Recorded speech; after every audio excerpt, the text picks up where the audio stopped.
Well, g'day there everyone. Thanks for joining me on this Tuesday afternoon market recap. We did see a nice little pop to the upside. The Nasdaq on my screen, you can see it closed up 51.2 points. Nice little bullish candlestick.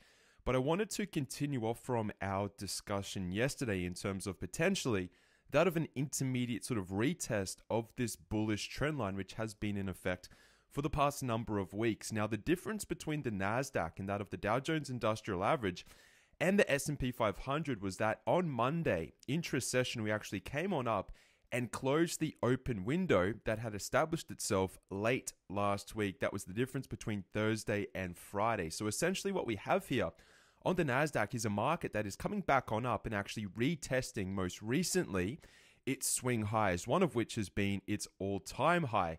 Now, the difference, again, if we change into the Dow Jones Industrial Average, you can see a very different picture here when it comes to the gap. What we didn't do on Monday was actually see that of an upwick develop, which actually closed the open window. So as you can see in the top right-hand corner of my screen, again, a lot of people, as at the close on Tuesday, celebrating once again this bullish pop to the upside, which is a very good thing. However, what is most likely going to happen, and I alluded to this yesterday, is that once we come on up and we still have a couple of really 100 points to go, once we come on up and actually retest this 25,500 pivot, what you are going to want to look for, okay, are potential reversal candlesticks. It may even happen in one session.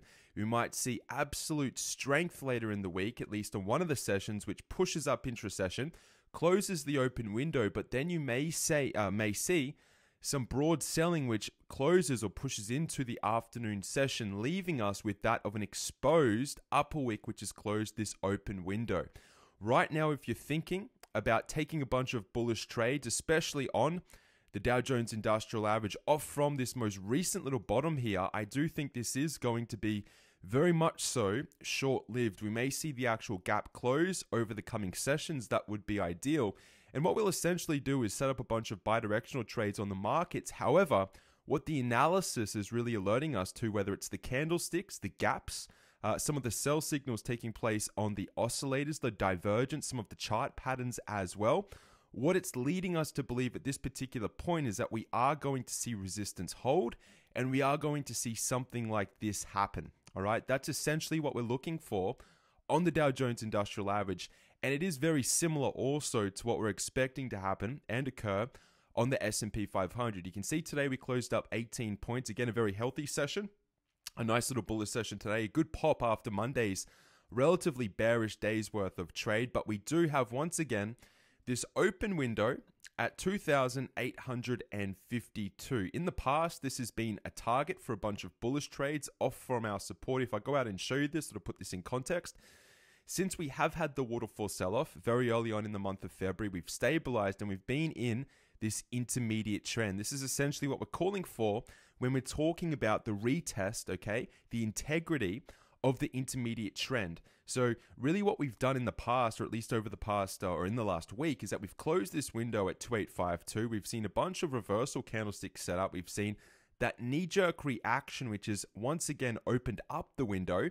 And it's no surprise really that we're coming back on up to actually close this window at the pivot of 2,852 once again. So we can sit here and we can say, well, we're trading at 2,840. Let's just round it up for whole number purposes. We've got about 12.5 points until we really need to focus in on what's happening in the trading landscape around this pivot. But I would not be looking to aggressively, okay, jump into a bunch of bullish trades or to open new trades on the SPYs, the diamonds at this particular point, knowing that there is a very high probability that once again we're going to see something like this happen. A sell-off back down to roughly 2,800. It could come down as low as really 2,760. And essentially we would still be pricing in a series of intermediate high lows. But then again, the bidirectional trade setups on the markets will be from this location down here. We'll have to monitor it. Maybe we can scoot in a couple of bearish trades once we see the right confirmation signals. But at the moment, again, if you're placing your trust in just jumping into a bunch of bullish trades, I would strongly recommend that you reconsider that, given that we do have a bunch of open windows that once again are going to be closed, and it is working in conjunction with a lot of these sell signals, which makes a lot of sense for this market to come on back down and retest this rising intermediate trend line that we have been working with since the very early period on April, where we have definitively pushed off from and began to establish that of higher lows moving forward. What I'll do for you right now is move through our top 12 individual trade list. Apple today got a little bit of a kick up the backside, up 88 cents. We are back towards 210.31. I would be tightening stops on tech, to say the least. What we have had, and I picked up on this yesterday and brought it to your attention, is that we do have a bunch of shooting star type of candlesticks, gravestone dojis, high wave spinning tops all through tech. And when you see these little pops to the upside, it is really just market noise. It's not really changing our perspective on the market. However, it is confusing, unfortunately, a lot of people to place a lot of blind trust in the market just continuing above, or at least breaking out from, their respective resistance areas. You can see, or at least if you think back, the Dow Jones Industrial Average itself has got a long way to go until we come on back up and actually retest this critical resistance area all the way up here at about 26,500. We're trading at the moment at 25,300. So we do have a fair distance to move, really, until we can definitively say that, look, these markets have broken out in uniformity, and we are starting to see at least correlation of markets making new all-time swing highs if they choose to do so. But right now, again, it is very risky, all right, to be jumping into a bunch of bullish trades. We've got Amazon as well. Look at the candlestick from yesterday. Look at the candlestick from today. We did close up $23. Most of that movement was made off from the open, right? So as soon as Amazon opened on Tuesday, more or less, we had priced in all of the gains. However, we're still within the entire day's candlestick of Monday. What we have here is a shooting star, and what we have here is that of a pseudo hangman slash sort of a really just a dragonfly type of doji. Both reversal candlesticks, or at least at a minimum, they are showing extreme indecision. But if you couple these together and place them along with the way that the markets are actually sitting with a couple of those gap retests, it makes a lot of sense that we are going to see a pullback, as I've spoken about in that pro analysis class over the weekend, and what I began to bring to your attention to a lesser extent publicly yesterday via this YouTube channel. Boeing Airlines, it's a short that we've been in. It's still moving sideways, okay? So the weakness is still in this stock. It didn't really participate on the upside today.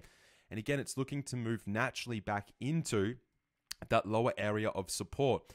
Baidu we spoke about over the weekend, all right? We were talking about Baidu coming back down and selling off into about this 214, 215 handle, and then looking for reversal candlesticks. Reversal candlesticks, which make a lot of sense for, of course, Baidu to come on up and to close these open windows, or its open window. And if you look through a bunch of individual stocks, all right, you're going to notice that a lot of individual companies do have these bearish open windows that need to be closed.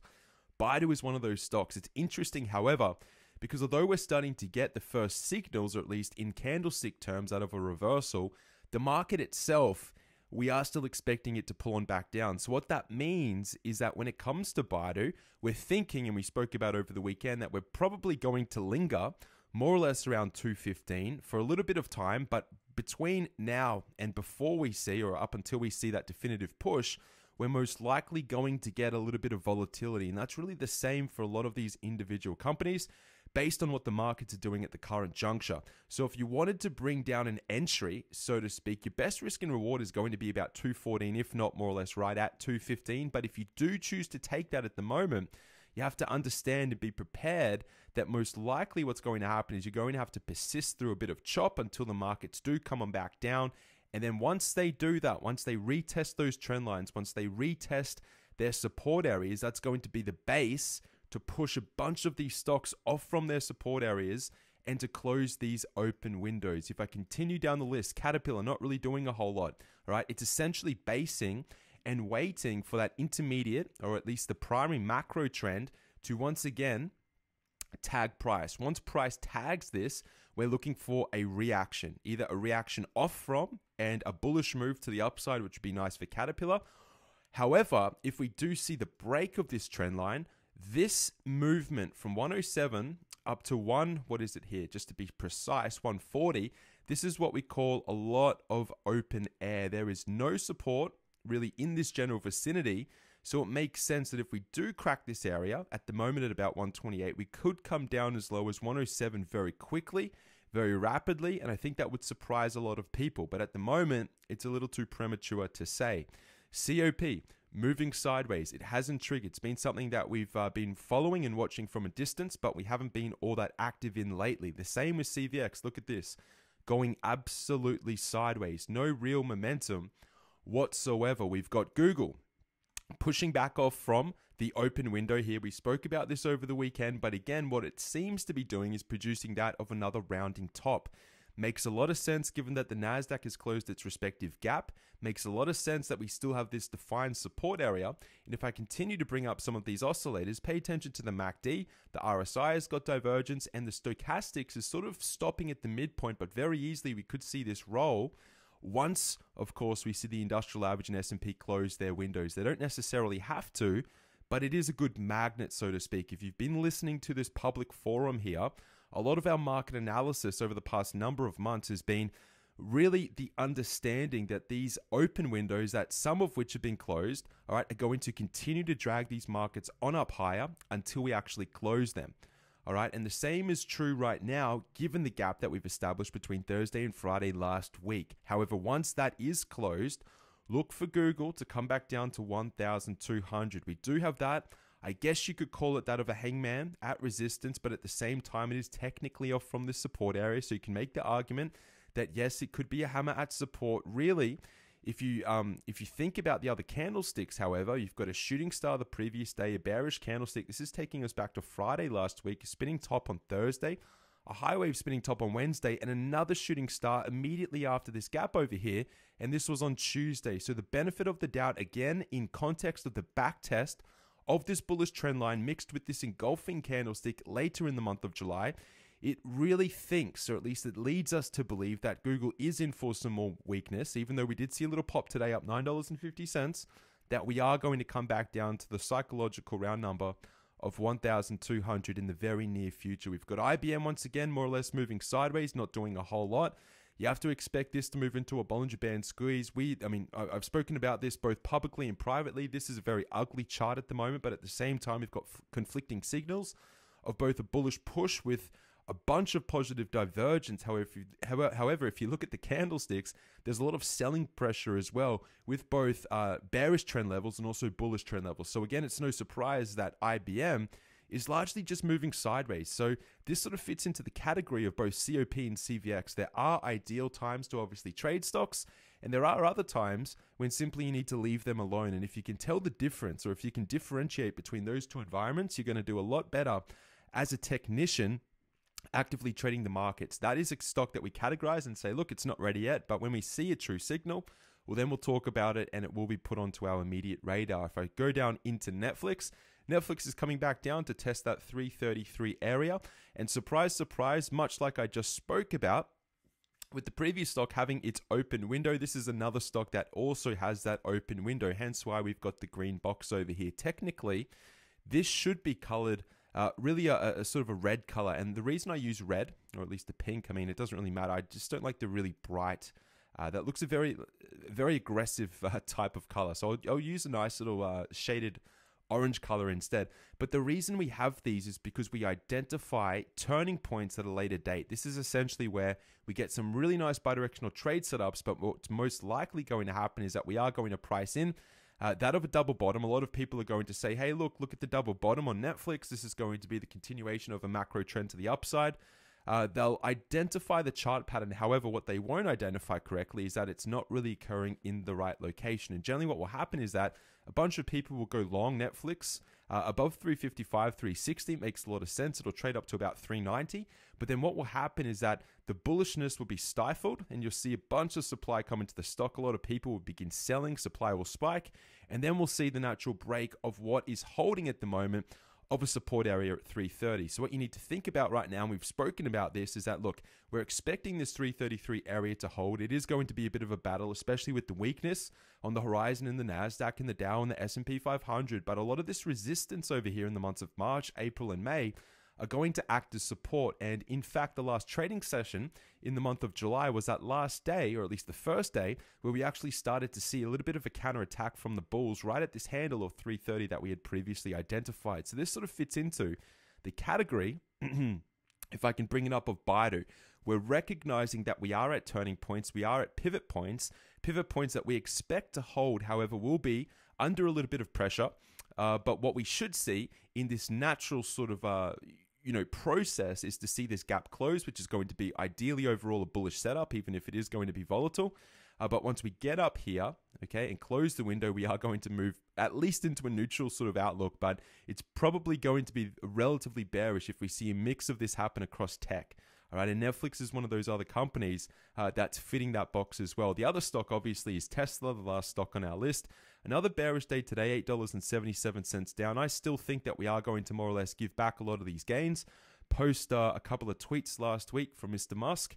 And what is most important to realize right now, if I go out to the weekly chart, is that this resistance area, anywhere between about 360 all the way up to 380, you can see on my screen here, this is the danger zone for Tesla. Anything in this area, it's never really held, and it hasn't held for really 2 years now.